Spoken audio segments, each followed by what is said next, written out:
밤하늘을 올려다보면 어둠 속에서 반짝이는 수많은 별들을 볼 수 있다. 그러나 우리의 눈에 보이는 수많은 별들만이 별들로 존재하는 것이 아니다.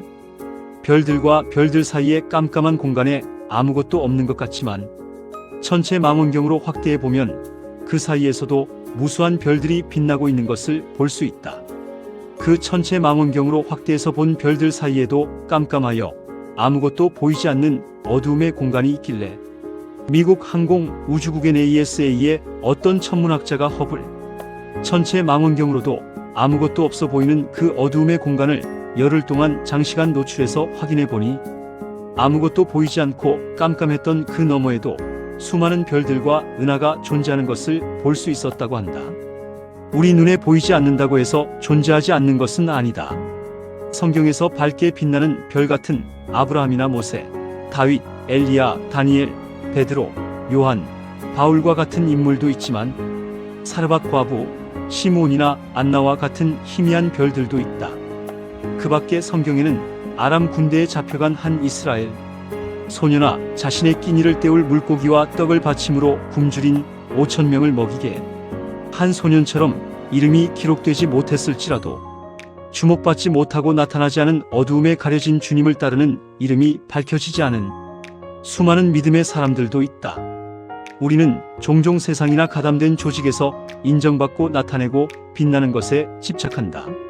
하지만 우리가 너무나 초라하여 항상 사람들의 눈에 발견되지 않는다고 해서 실망할 필요는 없다. 우리 각자는 하나님 보시기에 여전히 가치 있고 중요하다. 오늘날도 사람들 눈에 주목받고 밝게 빛나는 주님의 종들도 많이 있지만 한편에서는 아무도 주시하지 않는 어두컴컴한 곳에서 사람들 눈에 잘 띄진 않지만 보이지 않게 주님을 신실히 따르는 그러나 주님의 눈이 보살피시는 종들이 이곳저곳에서 반짝이고 있다. 눈에 보이지 않는 어둠 속이라고 아무 별도 없는 것이 아닌 것처럼 어두움에 가려져 사람의 눈에 보이지 않을지 모르지만 저 멀리 반짝이면서 누가 알아주지 않더라도 자신의 역할을 묵묵히 수행하는 주님의 종들이 많다는 것을 알아야 한다. 그 가운데서라도 우리 자신도 포함될 수 있다면 얼마나 기쁜 일이겠는가. 별이 빛나는 것은 별이기 때문이지 누군가 보고 있거나 알아주기 때문은 아니다. 누가 보든 보지 않든 알아주거나 알아주지 않거나 우리는 끊임없이 노력하고 성장하여 주님께서 섭리하신 우리의 길을 가는 것이다.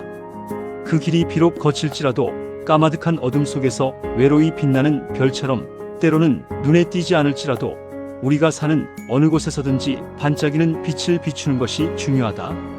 보이지 않더라도 계속 빛나는 것, 그것이 바로 지금 우리 생애의 별이 되는 것이다. 하나님께서는 하늘에서 이것을 주목하신다.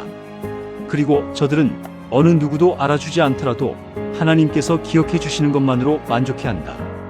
예수님은 누가복음 10장 20절에서 그러나 귀신들이 너희에게 항복하는 것으로 기뻐하지 말고 너희 이름이 하늘에 기록된 것으로 기뻐하라라고 말씀하고 계시며 사도 바울은 고린도전서 8장 3절에서 또 누구든지 하나님을 사랑하면 이 사람은 하나님의 아시는 바 되었느니라라고 하시는 말씀에 우리는 큰 위로를 받는다.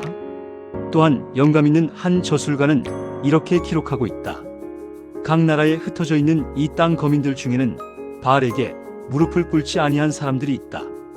밤에만 나타나는 하늘의 별처럼 이 충성스러운 사람들은 어두움이 세상을 덮고 깊은 어두움이 백성들을 덮을 때에 빛날 것이다.